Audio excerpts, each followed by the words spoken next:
سلام، امیدوارم حالتون خوب باشه. امروز در خدمتتون هستیم با آموزش حرکت ولت توی رشته فری استایل.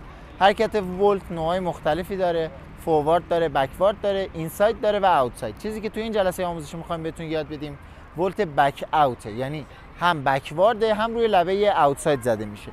حرکت به طور کلی به این صورته: یک کریس کراس میزنم، میام بیرون، ولت میچرخ، کریس کراس، ولت میچرخ.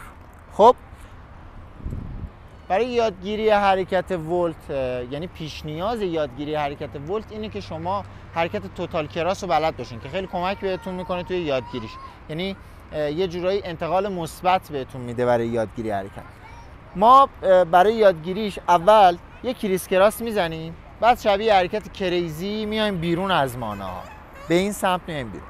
حالا پای راستمون رو میاریم روی نوک، شونه چپمون رو میچرخونیم، شونه راست رو میدیم عقب به این صورت. بعد پای چپ رو میاریم روی لبه خارجی و دور مانع میچرخونیم. یه بار دیگه انجام میدم. یک کراس میزنم، میام بیرون، پای راستم رو میارم روی نوک، یه نیم دایره میارمش اینور و بعد از اون پای چپ رو روی لبه خارجی میچرخونم دور مانع. یه نکته مهم که داره اینه که زمانی که این حرکت رو میزنید خیلی مهمه که اول بالا تنتون بچرخه. این خیلی مهم.